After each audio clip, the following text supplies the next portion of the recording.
Vamos a continuar hablando sobre la facturación electrónica. En el tutorial anterior les hablé sobre la facturación electrónica. Por ejemplo, ¿qué es la facturación electrónica?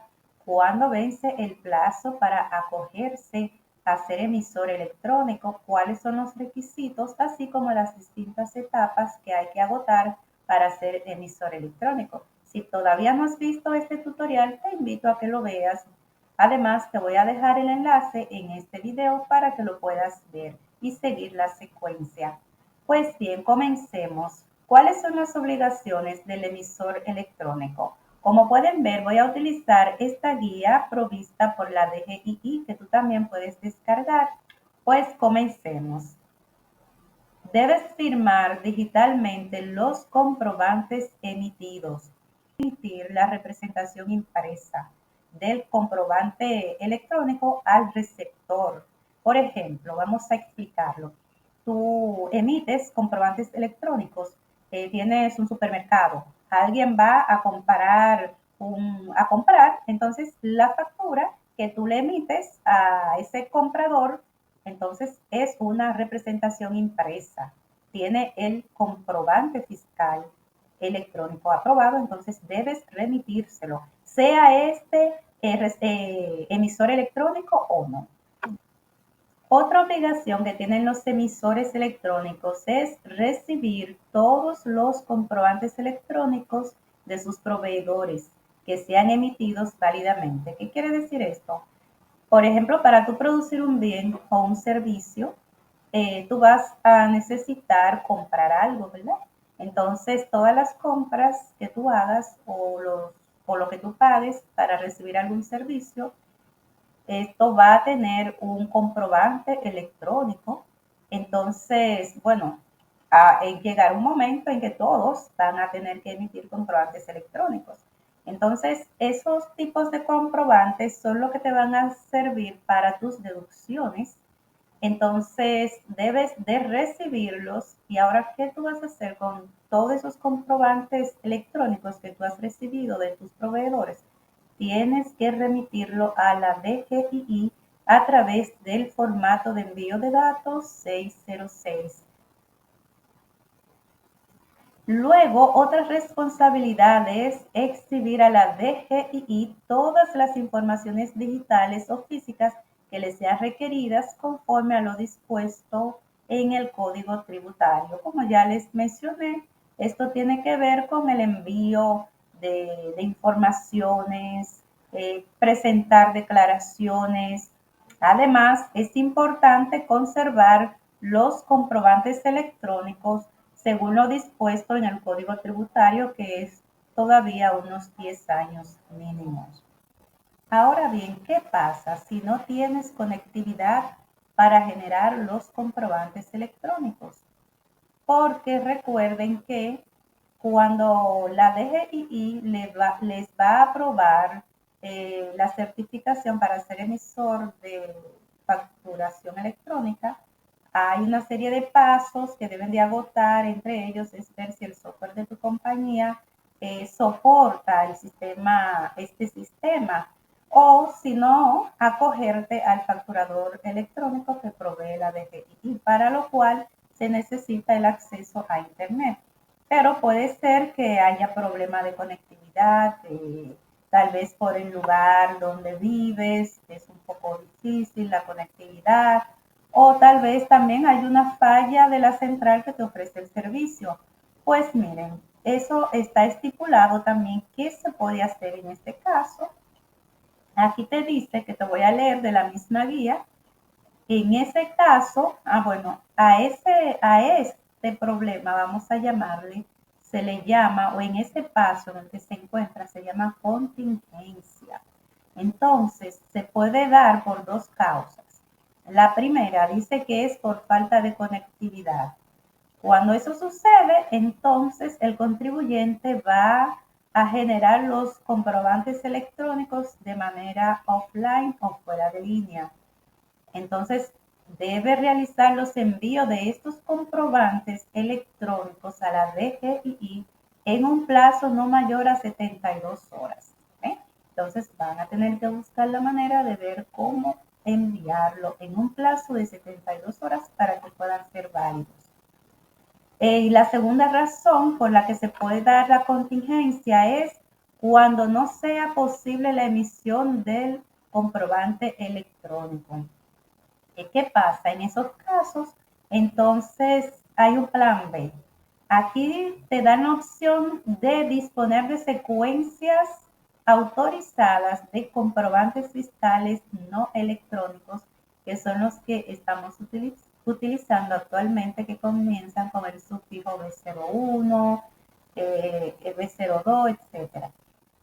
Ahora bien, ¿qué pasa con esos comprobantes que tú emites que no son electrónicos? ¿Ya se van a quedar así? No. La DGI te da un plazo de 30 días para que tú emitas los comprobantes electrónicos que van a sustituir a esos comprobantes que no son electrónicos. Entonces tienes un plazo de 30 días para enviar los comprobantes electrónicos válidos que van a sustituir estos que tú le habías dado al cliente.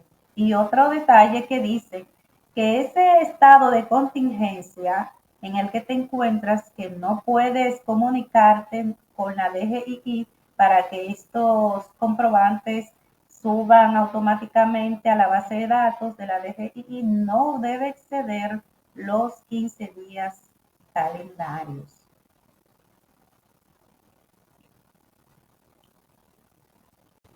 Algo que les quiero mencionar también sobre los comprobantes electrónicos tiene que ver con los comprobantes de consumo. Por ejemplo, estos son los comprobantes que tú le vas a emitir a alguien que no sea contribuyente. Entonces, va tú al supermercado. Normalmente cuando vamos al supermercado nos preguntan, ¿quieres comprobante fiscal? Y si tú no eres contribuyente, tú dices no. Pero si eres contribuyente, entonces sí vas a dar tu RNC o cédula, pero en caso de que no seas contribuyente, te van a dar un comprobante de consumo que va a empezar con el formato actualmente B02, pero en el electrónico es E32, E32. Ahora bien, yo como emisor de comprobante electrónico tengo la responsabilidad de entregarle un comprobante o una factura impresa a ese receptor o a ese comprador si él lo requiere. Pero adicionalmente a eso, como quiera, debo remitirle a impuestos internos, como dice aquí, un resumen de dicha factura a través del formato de resumen de factura de consumo electrónico. Y también debo guardar en mis archivos o en mi base de datos las facturas de consumo emitidas, electrónicas emitidas, ya que hay una norma que lo establece, que uno debe guardar constancia o archivo de todas esas operaciones, según la norma 01-2020. Ya que estamos hablando de comprobantes fiscales electrónicos, también quiero hablarles de los tipos de comprobantes fiscales electrónicos que vamos a emitir como emisor electrónico. Están, por ejemplo, las facturas de crédito fiscal electrónico. Si tú eres emisor, tú vas a elegir el tipo 31, porque este es el que tú le vas a dar a todo aquel que sea contribuyente del impuesto sobre la renta, del ITEVIS, selectivo al consumo. Entonces tú le vas a dar este tipo de factura. Entonces está la factura de consumo que tiene el sufijo 32. Estos son para los que no son contribuyentes o vamos a decir consumidores finales. También tenemos las notas de débito electrónicas 33. Esto se lo vamos a emitir tal vez para un cargo por mora, etcétera. El 34, que sería una nota de crédito electrónica, que sería para anular un comprobante fiscal electrónico, es decir, para anular una venta o parte de ella. También están las compras electrónicas de tipo 41, que esta es la que normalmente le vamos a emitir a un proveedor informal. Los gastos menores electrónicos de tipo 43, que son gastos menores que nosotros quizás de peaje, agua, un pasaje, que no nos dan un comprobante de crédito fiscal, entonces este es, vamos a decir, interno. El 41, el 43 es para nuestros gastos. También está el comprobante de regímenes especiales electrónicos tipo 44. Este se lo vamos a emitir cuando le estamos vendiendo un bien o ofreciendo un servicio a una empresa que no esté grabado con el impuesto sobre la renta, el TEBIS, como podría ser las zonas francas, las instituciones religiosas, las ONG. Y finalmente tenemos los comprobantes electrónicos gubernamentales del tipo 45, como su nombre lo dice, es para las instituciones del gobierno.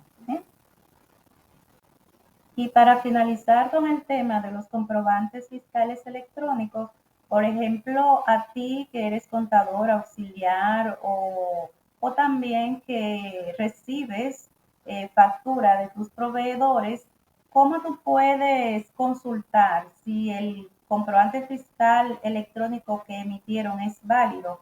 Y eso es muy bueno que lo hagas, porque a veces, principalmente los que trabajamos la contabilidad, por igual, que a veces esperamos un año, y imagínense, y si el contribuyente, perdón, un mes, si esperamos un mes, imagínense que hay contribuyentes que se han atrasado y hasta así pueden durar un año. Y ahora, ¿qué problema si este comprobante electrónico no es válido? Ahora, ¿cómo tú que trabajas tu contabilidad diariamente o mensual puedes, lo ideal es que sea por lo menos que recibamos esa factura dentro de la semana en que fue emitida? Ahora, ¿cómo tú puedes consultar si es válido?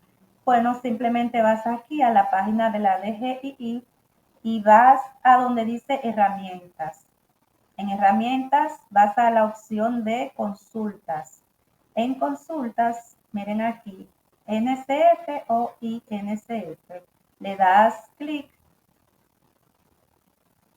y aquí te va a presentar entonces, dependiendo de la consulta. Pero cuando tú pongas el RNC y el tipo de comprobante, si tú pones E, entonces automáticamente va a desplegar otras casillas. Vamos a poner un ejemplo para que ustedes vean. Entonces vamos a poner el ejemplo de un supermercado muy famoso aquí en nuestro país, sin darle publicidad.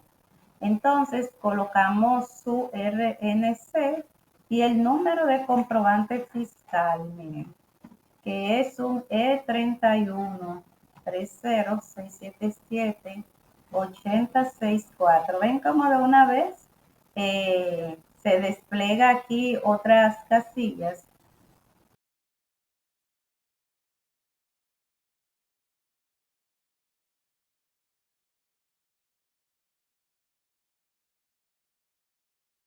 Espero que este tutorial sobre los comprobantes fiscales electrónicos te haya arrojado mucha luz sobre cómo utilizarlos, cómo implementarlos. Si te gustó, por favor regálame un me gusta, síguenos si aún no lo estás haciendo, ya que constantemente subo temas sobre contabilidad, impuestos y finanzas. Hasta la próxima.